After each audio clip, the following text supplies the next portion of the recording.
एक भाई ने 19,300 रुपये के लिए अपनी बहन का कंगाल को लेके बैंक पहुंच जाता है। ये घटना है उड़ीसा केओंझर जिला की। क्या होगा अगर बैंक कहे कि क्या तुम्हारी बहन अभी जिंदा है? अगर बैंक ने बोलता है कि क्या तुम्हारे पास तुम्हारे बहन का डेथ सर्टिफिकेट है, और अगर तुम्हारे पास उसे साबित करने का कोई तरीका ना हो तो तुम क्या करोगे?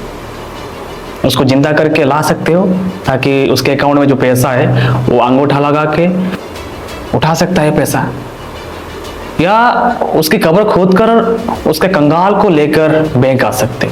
आज की ये सच्ची कहानी आपकी रोंगटे खड़ी कर देगी। नमस्कार दोस्तों, मेरा नाम है ओमकार नायक और आप देख रहे हैं ज्ञान भंडार।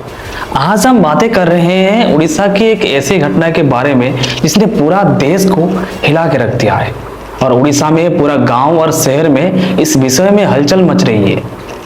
नाम है जीतू मुंडा, जो कि उड़ीसा केओंझर जिला का पटना ब्लॉक में एक छोटी गांव में मुंडा संप्रदाय से आता है।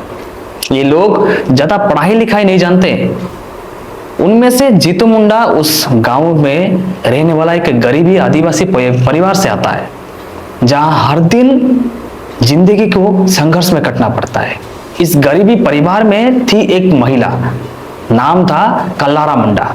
जीतू की बहन कल्लारा मुंडा की मौत करीब 3 महीने की पहले हो गई थी। मौत के बाद उसकी शरीर को गांव में ही दफना दिया गया था। कल्लारा मुंडा की एक अकाउंट थी ग्रामीण बैंक में, और कुछ समय बाद जब जीतू मुंडा को पता चलता है कि उसकी बहन के अकाउंट में लगभग 19,300 रुपये पड़े हैं। इनके लिए ये छोटी रकम नहीं है, क्योंकि गरीबी लोगों के लिए ये बहुत बड़ी अमाउंट होता है। ये उसके परिवार के लिए बहुत बड़ी मदद हो सकती थी। वो बैंक जाता है पैसा लेने की उम्मीद लेकर, लेकिन बैंक के कर्मचारी ने कहते हैं जाओ भाई, तुम डेथ सर्टिफिकेट लेके आओ, लीगल प्रूफ लेके आओ, तब जाके हम तुमको तुम्हारी बहन की पैसा दे सकते हैं। बैंक वालों ने सवाल करना सही बात है। पहले से ऐसे कुछ घटनाएं घटी थी जिस कारण से ये सब नियम और कानून और सिस्टम बनाया गया है। ये सिस्टम बनना जरूरी है, क्योंकि अभी के जमाने में जो स्कैम चल रहा है, बैंक वाले अगर विदाउट प्रूफ पे उसको पैसा दे देंगे, फिर बाद में अगर और कोई आके पैसा मांगे तो क्या करेंगे बैंक वाले?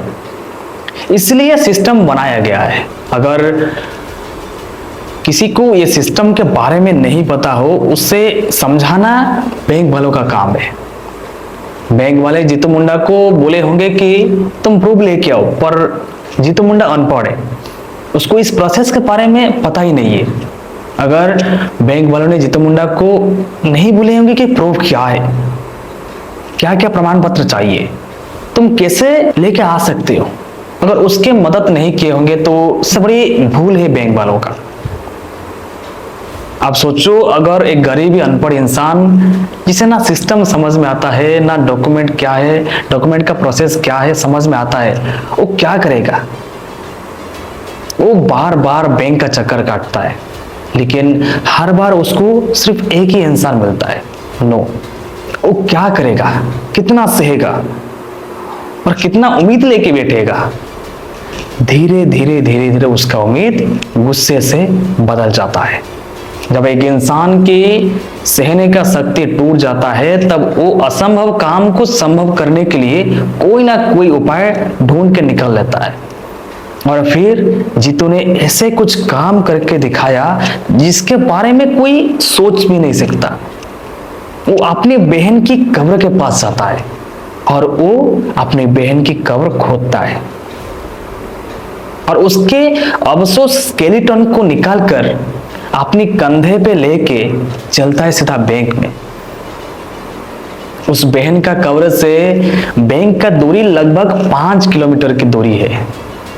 एक ऐसी दृश्य देखने को मिला था 2016 में जीतू मुंडा की लाइफ में। कलाहांडी का धर्मजाही स्थान पर जीतू मुंडा ने उसके बीवी का मृत शरीर को अपने कांधों पे लेके जा रहा था, क्योंकि कोई एम्बुलेंस नहीं आया उसका शरीर को लेके जाने के लिए। तो फिर वो क्या करेगा? इसलिए उसका बीवी का शरीर को अपने कांधों पे लेके जा रहा था। और आज उसका बहन का कंकाल कुल अपने कांधों पे लेके जा रहा है। सोचिए दोस्तों, एक 50 साल उम्र के आदमी अपनी बहन के कंकाल को एक संची में भर के एक रोड पे पैदल चल के जा रहा है। क्या यही है हमारी कानून? क्या यही है हमारे सिस्टम? हमारे हिंदू धर्म में अगर एक बार किसी को मिट्टी में दफनाया जाता है तो उससे का शरीर को दोबारा निकालना एक अनीति माना जाता है, नियम का भंग माना जाता है। अगर नियम का भंग किए हो तो फिर से पूरा फुल प्रोसेस के साथ उस मृत शरीर को दफनाना पड़ेगा। जैसे कि 1 दिन से लेकर 12 दिन तक पूरा कर्म क्रिया करना पड़ेगा। इस प्रकार था जीतू मुंडा के गांव में कुछ रीति नीति और परंपरा। पर ये सब मालूम होने के बाद भी वो अपनी बहन का कंकाल को खुद अपनी कांधों पे लेके पहुंच जाता है बैंक में। बैंक के सामने खड़ा होकर वो कहता है, आप तो मानेंगे कि मेरे बहन मर चुकी है? इससे बड़ा और क्या प्रमाण चाहिए आपको, बोलिए। ये सुनकर पूरा आदमी सन्ना रह गया और उधर का लोगों कहते के शौक हो गए और वीडियो बना के सोशल मीडिया पर अपलोड करना चालू कर दिए। जैसे ही वीडियो सोशल मीडिया पर वायरल होने लगा तो पूरा देश हिल गया। तब प्रशासन हरकत में आ गया और उससे आर्थिक मदद दिया गया और बैंक ने भी आखिरकार उसका पैसा रिलीज कर दिया। रिलीज करने के साथ साथ बैंक वाले ने खुद आके उसके घर में उसका पैसा 19,300 रुपया दे के। लेकिन दोस्तों, असली सवाल ये है कि क्या हमारे सिस्टम में इतनी कमी है? क्या गरीब इंसान की कोई सुनवाई नहीं होती है? क्या ये गरीबी है इसके लिए उसका बात कोई सीरियस में नहीं लेता है? क्या एक गरीब आदमी का इस समाज में बोलने का अधिकार नहीं है? सच तो ये है कि हर बार ऐसा नहीं होता है, लेकिन कई बार जानकारी की कमी, प्रॉपर वर्क और सिस्टम की जटिलता की वजह से और एक गरीब इंसान को इतना मजबूर कर देता है कि उसका आवाज दब जाता है।